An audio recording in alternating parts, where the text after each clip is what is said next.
नमस्कार, NMF news देख रहे हैं आप। मैं हूं आपके साथ अभिषेक पुंडी।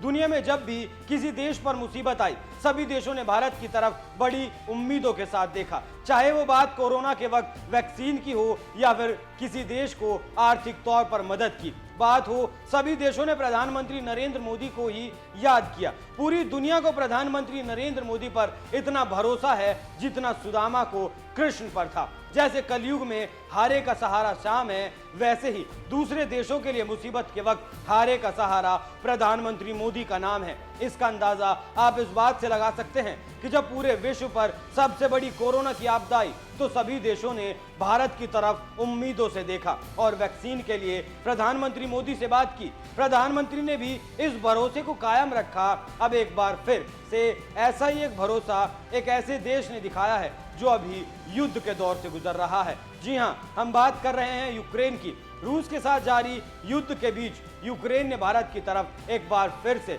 अपना विश्वास दिखाया और मदद की अपील की। यूक्रेन के राष्ट्रपति जेलेंस्की ने भारत के प्रधानमंत्री पर अपना भरोसा जताया। यूक्रेन के राष्ट्रपति जानते हैं कि रूस के साथ भारत के रिश्ते अच्छे हैं और भारत पीएम के नेतृत्व में एक शक्तिशाली देश बनकर उभरा है। जेलेंस्की को उम्मीद है कि अगर पीएम मोदी चाहेंगे तो युद्ध पर विराम लग सकता है। रूस के आक्रामक रुख को देखकर यूक्रेन को भारत से मदद की आस है। खबर ऐसी है कि G7 शिखर सम्मेलन में यूक्रेन के राष्ट्रपति जेलेंस्की ने पीएम मोदी से युद्ध खत्म करने के लिए मदद की अपील की है। 21 मई को दोनों देशों के बीच जापान के हिरोशिमा में मुलाकात हुई थी। हालांकि खबर है कि जेलेंस्की ने पीएम मोदी के सामने कोई मांग नहीं रखी और सिर्फ शांति स्थापित रखने में समर्थन की अपील की है। उन्होंने भारतीय प्रधानमंत्री के सामने शांति का प्रस्ताव पेश किया। जेलेंस्की को लगता है कि दुनिया के कई देश सबसे बड़े लोकतंत्र यानी भारत की ओर बड़ी उम्मीदों के साथ देख रहे हैं।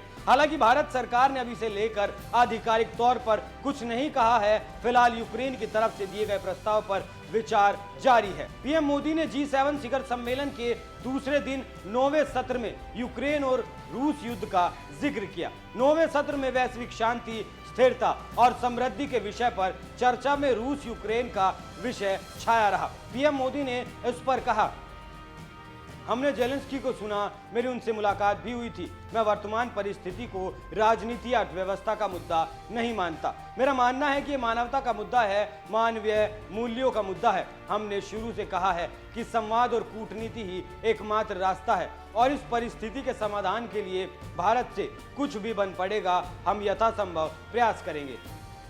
वैसे ये कोई पहली बार नहीं है जब यूक्रेन ने प्रधानमंत्री नरेंद्र मोदी पर विश्वास दिखाया है। इससे पहले जब युद्ध शुरू हुआ तब भी यूक्रेन ने भारत से ही समर्थन की अपील की थी।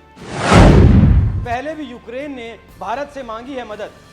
जेलेंस्की ने फोन कर पीएम मोदी से शांति फॉर्मूले पर बातचीत की थी। वहीं अप्रैल में भारत के दौरे पर आई यूक्रेन की उप विदेश मंत्री एमिन ने राज्य विदेश मंत्री मीनाक्षी लेखी को पत्र सौंपा था। भारत ने अभी तक यूक्रेन पर रूस के आक्रमण की निंदा नहीं की है। भारत का कहना है कि संकट को कूटनीति और बातचीत के माध्यम से हल किया जाना चाहिए।